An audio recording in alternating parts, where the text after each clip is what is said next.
Former President Donald Trump has reacted to, the news of him having to give a deposition in the defamation suit by E. Jean Carroll. He had filed that. This is over some rape allegations that she had made against him. And of course, he had responded by defaming her character, allegedly, of course. Now, on Wednesday, Trump was deposed at Mar-a-Lago. And his response to it, of course, well, it just shows that he didn't take it very well. In fact, there was a pair of video clips that were posted to Trump's Truth Social account. Now, I do not have a Truth Social account, so I do not have the videos themselves. But here's a screenshot of Trump posting these videos. So now I'm going to explain what they are. Both of them center around a June 24th, 2019 interview with CNN's Anderson Cooper. These video accounts, again, are going after Carroll, accusing her of course, lying for fame. One is an attack ad-style video set to ominous music and featuring sinister effects and text commentary trashing Carroll, explicitly referring to her accusation as a false claim. Now, the other one, as you can see, features Newsmax anchor Greg Kelly dissecting the same interview and basically calling Carroll a lunatic. So now I note this is a defamation suit, not about the alleged sexual assault.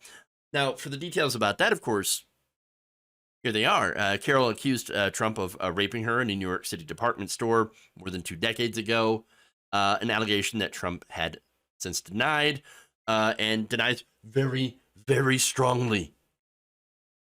So, look, this suit is about Trump coming out and saying she's a liar. She's not my. Now, I'll give you some of the statements, right? But first, he denied ever even knowing her, didn't know her, never met her. Now, there are pictures of you together. He also said that Carroll was, quote unquote, not my type, and claimed that she was just trying to boost sales for her book, and said that the book itself should be sold in the fiction section.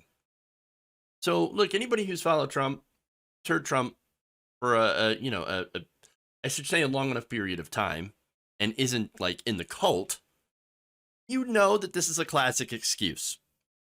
Oh, so she's not my type, meaning she's not attractive enough for me to assault like that, for me to, allegedly rape. I mean, no, obviously, no, I'd never touch that. Well, that's, again, we hear that from predators all the time. Oh, not my type. Not my type. Now, look, if that's your defense, you're a terrible person. And it really shows what he thinks about women. That said, do I know 100% that this happened? No. They never went to court. They never adjudicated it. They never presented evidence. But do I personally believe her? Absolutely. And look, I believe her because you have a trail of victims, accusers. 19 in total.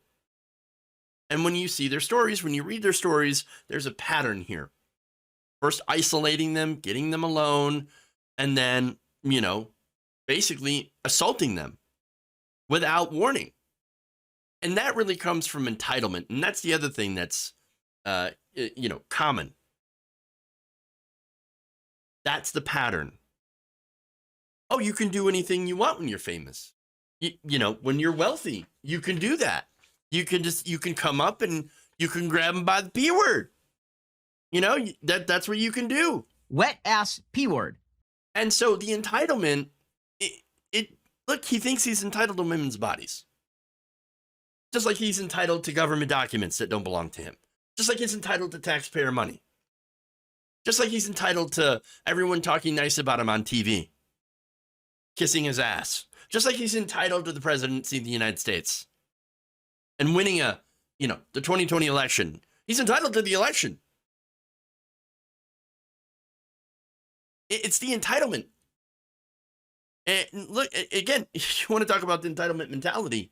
There's nobody that has a bigger entitlement mentality than Donald Trump and his supporters. They believe they're entitled to everything. Now, that said, look, if you really didn't do it, and sometimes false accusations happen. It's very rare, but it does happen. If it's a false accusation, then why don't you just say it? It's a false accusation. I never actually did this thing. But Donald Trump doesn't leave it at that.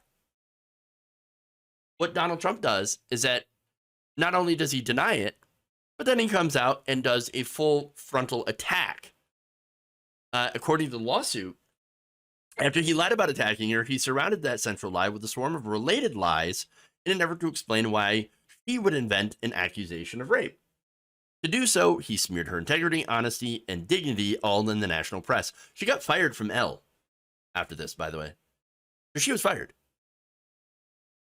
And by the way, how he deals with it, also a pattern. In 2016, Donald Trump said that he would not have assaulted accuser Jessica Leeds because, once again, she was not attractive enough, according to him. Believe me, he says, she would not be my first choice. He said at a rally in Greensboro, North Carolina, that I can tell you, you don't know. That would not be my first choice. Gross. Gross. Trump has also dismissed former People magazine reporter Natasha Stoyanov's allegation that he had forcibly kissed her in 2005 at his Mar-a-Lago golf club in Florida. Again, we go to that similar situation. They walk into a room, they're alone, and then suddenly, without warning, there he is. The entitlement. He said this, quote, she's a liar, she's a liar. She's writing a story. Check out her Facebook page. You'll understand. Same pattern. Same pattern. And now, Carroll had actually spoken about this in an interview back in 2019, saying this, quote, with all the 15 or 16 women who have come forward, it is the same. He denies it, turns it around, attacks, and threatens. Then everybody forgets it. And then the next woman comes along, and I'm sick of it. Think of how many women have come forward. Nothing happens. The only thing we can do is sit with you and tell our stories so that we can empower other women to come forward and tell their stories, because we have to change this culture of sexual violence. So now, here's the thing, right? At the time, he's right, there was nothing that you could do, at least when it comes to the legal sense. Well, that changed. New York changed their laws, and so now there's no more statute of limitations.